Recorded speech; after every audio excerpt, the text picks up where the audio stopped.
Welcome back, everybody. It's time for the round of 8 to begin. Korean commentators fist pumping. That's how excited they are. And we're starting things off with FanTaSy versus Dark.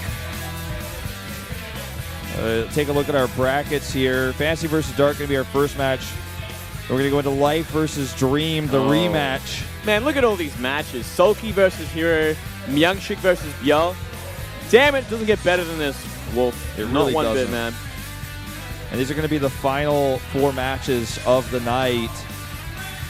For me, the Life versus Dream one is the big one. That one's the most exciting to me. Well, that was the most exciting match we had in the Star League last season as well. Like, it was absolutely insane. It went the distance. There was so much on the line because not only was it the 2 players tournament Life, but everyone wanted the Life versus Maru's final, and Dream denied it. Exactly. He denied it.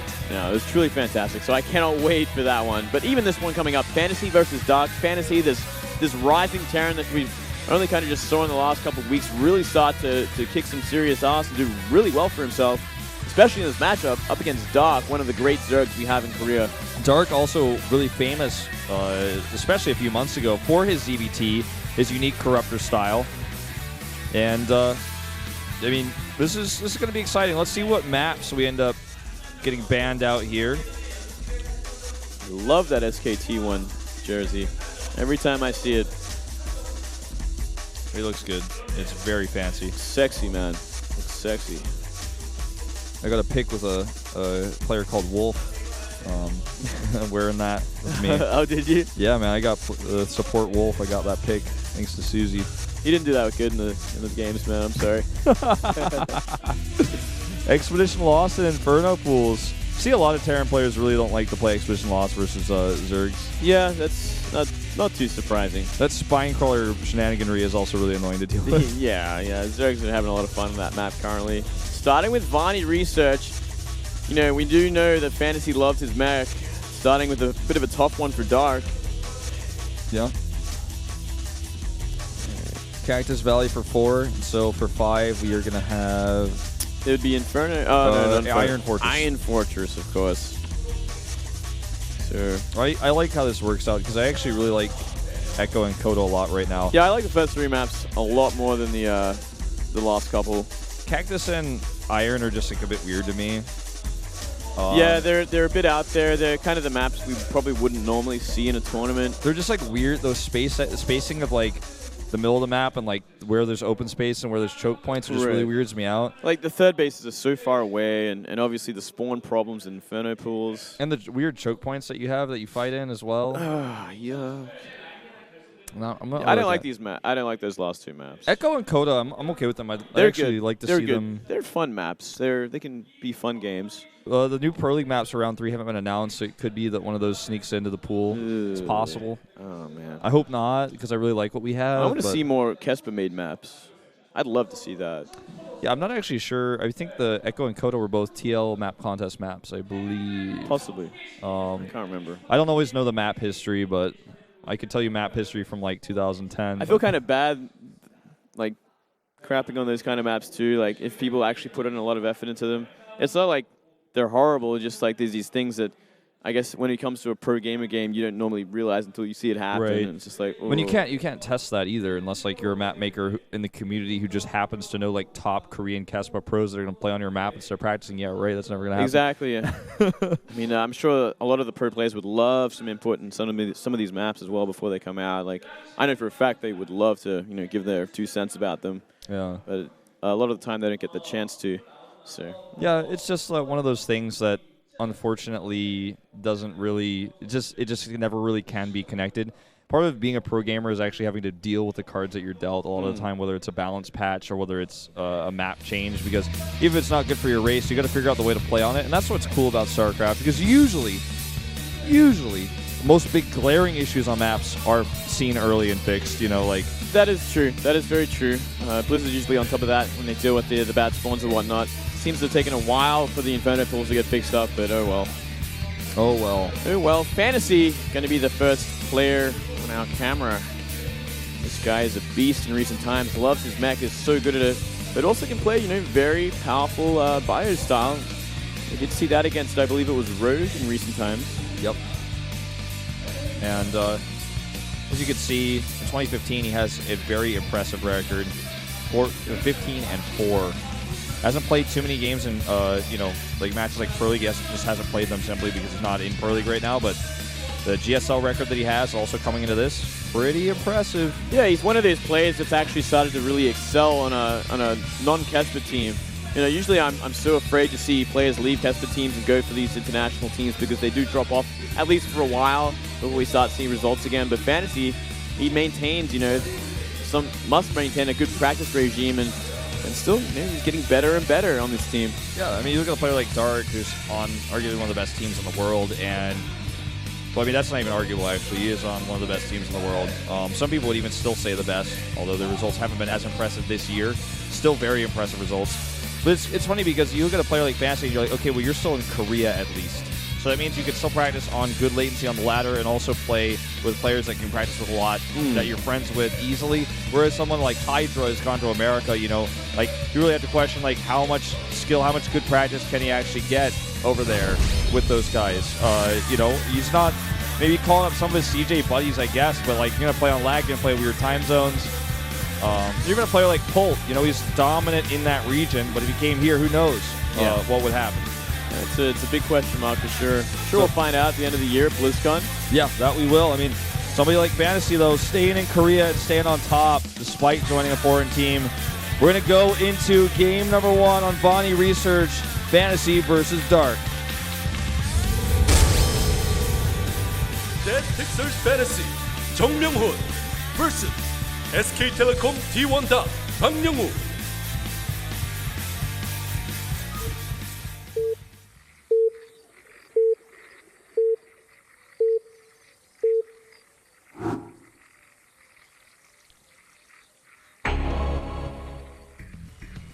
Down here at the bottom, in red, it's FanTaSy. Started from the bottom. Still at the bottom. Up here at the top, we have Dark. I don't know if you caught this yesterday because I know you had a really busy day yesterday, but there was this one moment where Valdez and I were casting, and I can't remember whose booth it was, but there was a fan in the audience whose reflection would show slightly in the booth, and he would always do these crazy dances while the camera was on that player. Oh, really? So you could just see him in the booth, and he was just dancing and going insane in his chair. Oh, man. And you'd see and he'd stop, and then when the booth would go back on camera, he would just go at it again. It was hilarious. Oh, man. Oh, are we going to see a 2-Rax proxy? Well, let's see where the second SCV is going to go after the supply. It could actually just be a proxy Reaper on this map. True. So there's true power behind that because of that. The cliff just below the main can be used so well by a Reaper. And it looks like it will be that. Yeah, you're right. Very powerful on this map. Can just kill. Not too far forward either. Yeah, this could get scouted. That says FanTaSy on the bottom. I don't know what the Chinese characters mean. It might mean terrorist. I don't have my resident Chinese expert with me. That would be Valdez. yeah. Absolutely. Just going to see that hatch first from Dark. Let's see when he gets the gas is the next indicator of how much damage he could possibly take from the Reaper. Obviously, if it is going to be gas before pool, pool's going to be even later. No Queen, no Lings to help out against it. And look at this, a second Rax. Yeah. Oh my goodness. Well, is he going to be able to... I guess he will be able to afford double Reaper. This is much better than the way Maru did it, I think, because it will threaten the main base, and you can use the cliff a lot more efficiently. Yeah, he didn't use the cliff at all, Maru. That's the biggest problem of all, because you need that, especially when Zerg has speed. Otherwise, the Lings will just crush you, like we did see in that game. Yeah. All right, first SCV's going to come in here. Probably get a bunker on the edge. There's an Overlord that's not close enough actually to spot if he makes it like at the very bottom. So just going to check the timing of the pool first before he does any of that, though. Doesn't have to bunker. We do sometimes see the SCV just fight with the drones as the Reaper supports. Yeah.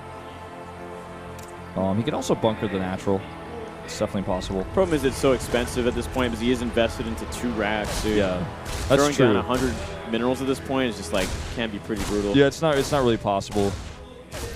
I'm thinking I'm thinking of it, in terms of 1 racks. Yeah, but he still can. Maybe in the short future, getting his first drone, all Lings out. good control here by FanTaSy. Yeah. Incredible. Oh, yeah. Saving that SCV as well. Gonna have to go on creep here for a second, though. It's gonna eat some damage. He went the wrong way. Yeah, he's got to be careful. He cannot afford to lose the first Reaper. Okay. He's gonna start regenning. You know, Oh, the queen. Yeah, that was scary. And now at this point, Dark's realizing this is multiple racks. This is not one racks. Ooh. got to heal up from here. Still got a high ground vision with that bunker, but it's got to cancel it. Now it gets a little bit more trickier, but he's got to micro perfectly, and he should be fine. It's going to be 2 more queens out in a second. I'm going to put him up to 3. Dark does not want to lose that first one, that's for sure. Okay, 4th Reaper comes in. And with 4 Reapers, you can, you know, kill these links so quickly. 8 HP on that queen.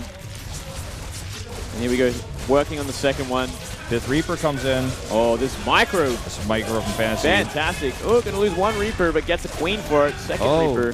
Yuck. That's not good. Wants another queen there. Queen is gonna have to commit to defense. 15 hit points on that queen. Speed is on the way. Oh, yeah. It's about to finish. This is actually just gone terribly wrong. Too greedy. Way too greedy as FanTaSy. Really wanted that queen. He could have actually just gone to the natural and regen some health and poked the drones over there. To be fair, the damage was done regardless. Well, if he is on 13 drones against the 19 of SCVs of FanTaSy. FanTaSy making that expansion. He's looking fantastic just the same. And he's already got a block on the top of the ramp. So long as he gets these Reapers up there, he should deflect. Yeah, but he's going to lose 1 Reaper, I think. Actually, no, not even. Look at that. He's actually brave enough to even fight the Lings. Yeah, well, they're just so slippery. And It's actually CC as well. With the lost queens, losing so much inject potentially here as well. Oh yeah, everything is just so much slower at this point. He's still recovering his economy, you know, losing that many drones early on. Creep spread between his bases even is going to take a bit of a hit from this. These 2 barracks are going to land, start producing Marines. The transition is gonna happen. Yeah, so I wonder if he does want to go into Marines from here. Maybe a couple just to deny Overlords and help secure a 3rd base, but he could very well just go mech. And mech would be probably the right choice for FanTaSy because he is so good at it, and he's in a great position to do so. Yeah. Well, yeah, you know, have we seen FanTaSy, you know, mech besides like his very recent meching? I guess he doesn't really have a history of meching too often. He doesn't really have a history of it. No, he's a big fan of the bio. Recently, we did see it a couple of times. Yeah, the GSL. This is a map for it as well. So the Reapers are actually going to get cleaned up here. Yeah, I think going mech here wouldn't be bad. He's got 2 barracks, which is kind of awkward, but he can just use those to make a few Marines, I guess, and deny scouts, and then just kind of use them to make add-ons. Couple Marines, and then yeah, just make them add-on factories. Add-on makers. Add-on makers. Dropping those mules. Economy-wise, Dark has caught up quite significantly here, but that 3rd base is trying to get out. Hellions are going to start poking it. Overlord does go down, which will supply block Dark at this point.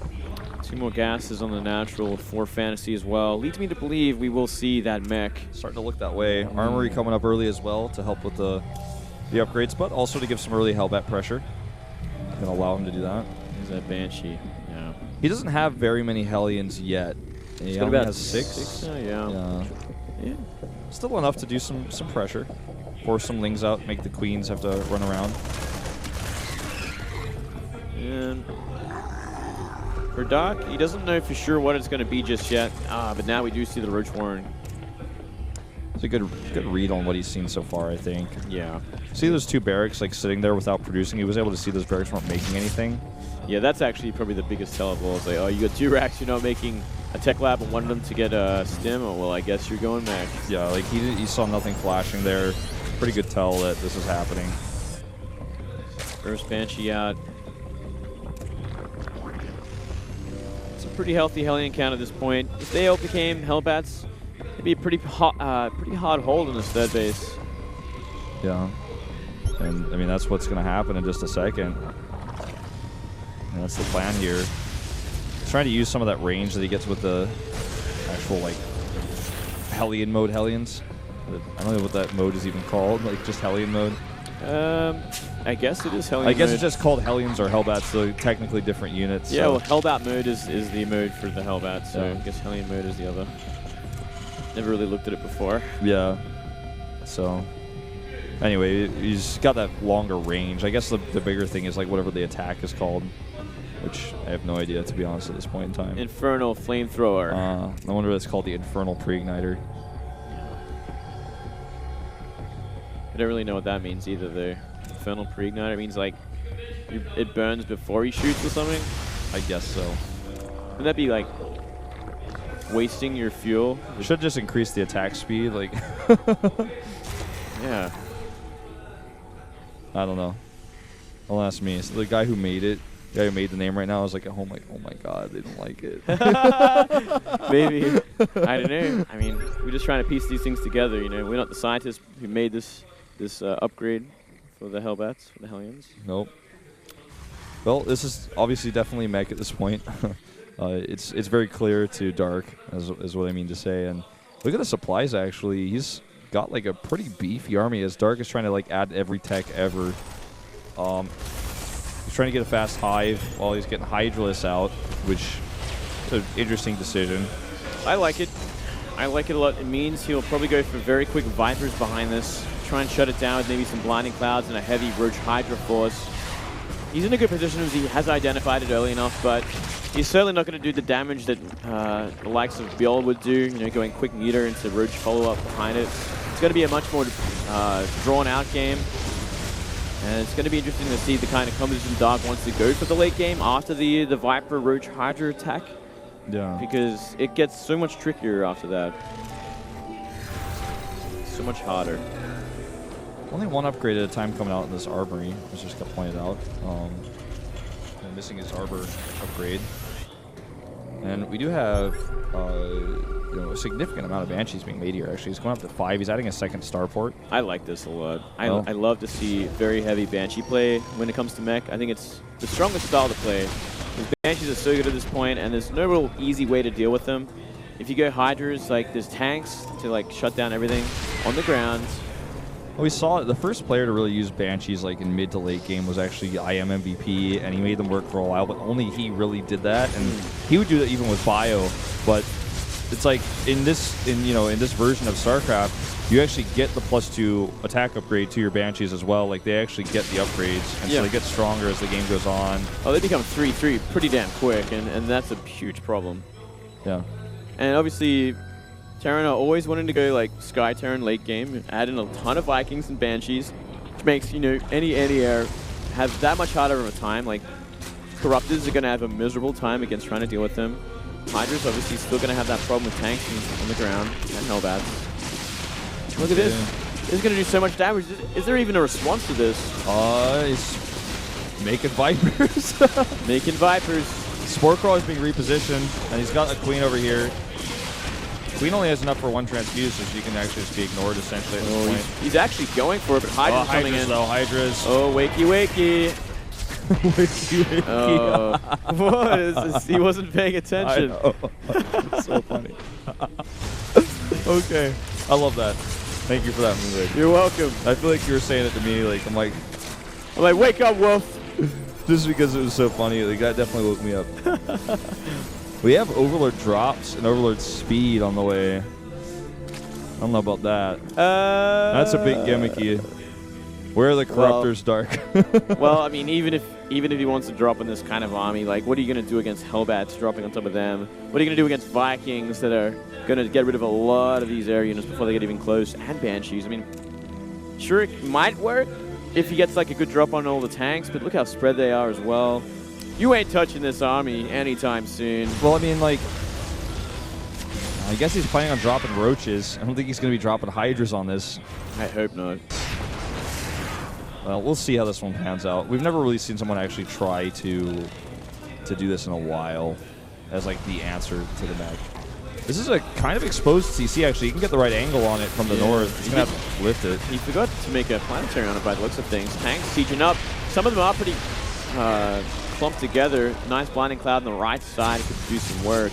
I don't know how these Hellions got in here, but they're going to do some damage. Oh, yeah. 6 drones already, 8. Oh, that last hit. 2 more drones.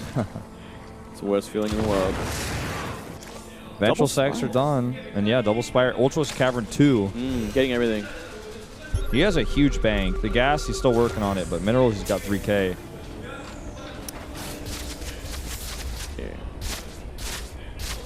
Everyone loves that StarCraft 2 Hydra sound. It like does, an it's angry nice. cat. I kind of missed the old one there. Like the, No, I know. I'm just. oh, you actually did like I was going too deep. Oh, right. It sounds like an angry cat hissing or something. I guess it does. I still kind of sounds like peaceful, like little noise. It's not too bad, but I do miss the acidy noise that they make in Brood War. Oh yeah, it's fun. And look at this. We're gonna drop on the right side. Getting ready. This is not what I expected to see, like a Doom drop. Well, Hellions are going to see it. Oh, wow. Oh, there's Hellions. But, like, how's he going to respond? He's just, like, unsiege everything and go? Yes. Yep, that's it. He's going to do it. These orbitals are not actually the most important thing for FanTaSy to worry about keeping alive, so I guess they're going to buy some time here. You know, he's going to force his base up. He's going to do some economic damage. He could actually DBS down these orbitals. Here comes the air units. No detection whatsoever. And none. Wow. In fact, this is a really big problem. Oh, God, he's going to siege up and do so much damage. Pulls the siege tank in. Yeah, that's about it. A blinding cloud on, like, 1 tank. Unsure if worth. I don't think so. He didn't kill an orbital either. Getting rid of SCVs at this point, probably a good thing for FanTaSy, actually, because he wants to make that bigger death ball, and he's got enough orbitals to make enough mules. Yeah, I don't think this is worth it. At the very least, he can kind of remax on tier 3 units like Ultras, and he's going Infestors as well. What would have been really cool, I think, is if he just dropped half of that and then attacked the 4th base at the same time. Yeah, that would have been cooler. That would have actually been more efficient as well. Especially because it's impossible to tell how many things are in those Overlords, and FanTaSy pulled everything. Kaitina's playing, he's about to finish up. You're going to have some, like, decent, you know, tanky Ultralists coming out here. 4 of them already on the map. 4 Infestors to support as well. But, I don't know, man. That was pretty expensive what we just saw there. Oh, man, there's so many Queens, by the way. Like, there are 15 on the map. These Ultras will be immortal. They will actually be immortal. Unless there's enough tanks to one-shot them. Need to get some ghosts on the map, that's all I'm saying. Oh, man. EMP those Queens. Oh, yeah, dude. I'd like that. I don't know if we've ever seen that before, but just thinking about it. That'd be cool. You really got to, like, see ahead of what's coming, though, if you want to go into Ghosts against Zerg, I think. Yeah, I mean, you could also EMP the Infestors, too, right? Like, sure. And snipe. Oh, look at these Infestors. That's not good. Oh, good transfuses. Yeah, I mean, like you said, these Zerg units are basically going to be immortal. Whichever ones he T-clicks, man, coming back. Yep, as long as he T-clicks. There, I mean, looking at the front of this 5th base. That's the official term. What, T-click? Yeah, T-click. That's all I know, man. No. That's about 20 tanks just waiting behind a planetary. So I don't even think Immortal Ultras will break it. No. Ravens got nerfed, but they're still decent. Like, oh yeah, switching to air might be like the way for Dark to kind of break this. I think. I think so. Like he's gonna have to trade this army before he can do that. So yeah, I think he's just trying to wait until he has a bit better bank. Yeah, going into just Banshee, Viking, Raven would be so strong against us. Raven, like big Raven balls late game still work. Yeah, I mean, it's just the PDD doesn't last as long. So what? It still does what it needs to do. It still absorbs the same amount of damage when it matters. Exactly. It's going to force the Zerg out of position because they're going to want to retreat from it unless they have enough sort of DPS to DPS them down. With these queens, man, who knows? They might. They actually might. That's true. That's actually a ridiculous amount of queens. He's now got 17 queens. Yeah. And, you know, the Fungal's also going to do a lot of work against Sky. Sort of Terran. It's a tricky composition to fight against, that's for sure. High-sec auto-tracking, +3 armor, all these things on the way. The thing is, though, that FanTaSy actually doesn't have to do anything. Because he's got all the bases he needs for late game. He's got 5 bases. You can just sit there as a Terran on 5 bases, maxed out, and just build that bank up and make sure you got the right production for whatever you need to make. He's actually chasing 2 Hellions. I just want to, can I just say something? He's chasing 2 Hellions with 5 Infestors, well, 6 Ultralists, and 17 Queens. Now you know the power of 2 Hellions in late game with mech. Because when they have +3, they can 2-shot drones. Yeah. It's scary, man. We've seen a lot of Zerg players go down just to that. I just feel like making some spines might be a good idea. Yeah, he's got a few actually around. Some around. Some bases are a little more undefended than others. This Banshee squad, fancy famous for this now, is gonna wreck this hatch. How many Banshees does he have actually? Can you check that? I'm currently sitting at 7. It's pretty good. That's a lot of DPS. He ran away because he wasn't sure where the infestors were. Yeah, very smartly so. He's actually going to siege this up and finish it off with just a few volley of +3 siege tanks. Yeah, he does not want to allow this base to get up. He needs to mine this event eventually. I really feel like Dark's plan is to just do a massive air switch by building a bank. I don't think he has anything else on his mind. He is getting the +2 armor for air, and he could probably actually start that +3 for attack for that anytime soon. He could definitely do so. Maybe that Broodlord switch might come into play. Maybe Broodlord Corruptor or something. Oh, he sees there's a few siege tanks missing over here because they're attacking the other base. Yeah, there's no way he's going to hold this. Oh, he's going to lose it. But there's a lot of Banshees here. He needs Spungles to finish those off.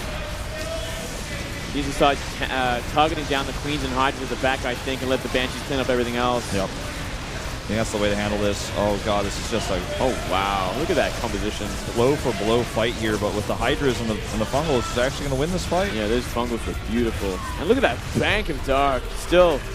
He hasn't remade anything yet. No, he doesn't even have to. He doesn't know what he wants to do yet. He's like waiting to see how this plays out first. 28 Mutalists. Wow, okay. No Thors really on the map. So Thors is at what, 6 Vikings right now? Easily done. He might lose the rest of his army there. It's getting kind of messy here. I think he's okay with losing it. Yeah. That just means more mutas, right? Yeah. 42. Is they're going to fight siege tanks and Queens? Dark must, rather Fantasy must realize what's happening, right? Like, there's like, oh, I guess he's just fighting me and throwing away everything. Well, you know what? He's making nothing but any ground right now as well. 5 tanks, 2 Banshees. I guess he just doesn't realize what he's up against. He doesn't realize the bank. When he sees these he's going to see, like, the Death Flock. 2 2-meter Death It's Flock. like the monkeys that fly across in Wizard of Oz. The flying monkeys, Except man. these ones actually shoot stuff and kill everything.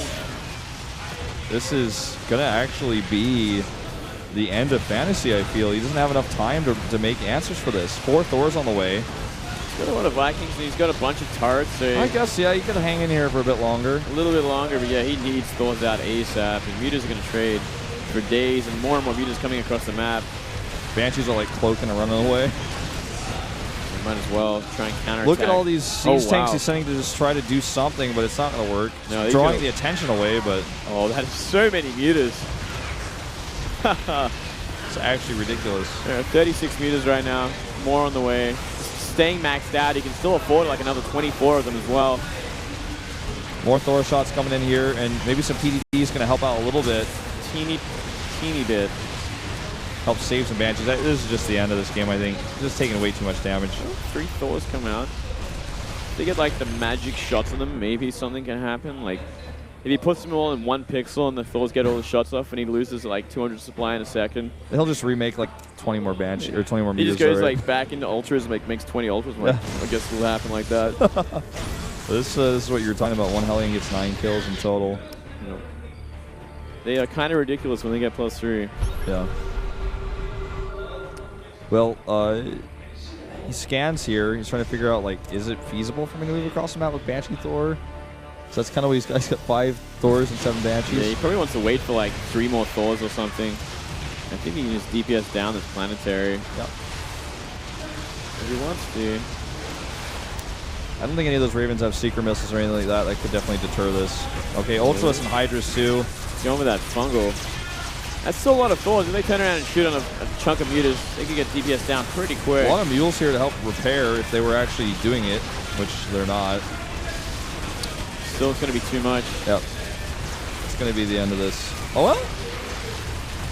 He's not remaxing yet, Dark. I think he just wants to enjoy the fight. He's like, I got all the time in the world. I'm going to watch everything blow up. Some Zergs just like to watch the mech burn. Yep. Oh, yeah. And Muta's still enough left to deal with these Banshees. We should see this game closed out, but there is that fantasy GG timing as well. Yep. Hessy's famous for. Famous for the GG timing. No really coming back in this one. He's going to try, though. He's muling up his newly planted base in the middle there. Got a few Hellions like harassing around the map, but I think those are pretty much eliminated now at this point. And 34 supply. I think it's time for game 2. Tough loss here for FanTaSy, but put up a good fight. GG. Dark just ready for that air switch. He just like didn't. He made sure that FanTaSy was always pressured a little bit, but he never traded until it was time to do the big air switch. And then he traded really well. Oh, he traded so well. Like so many queens. Like the ultras just lasted forever, even against that many tanks. That was so many tanks. 20 plus.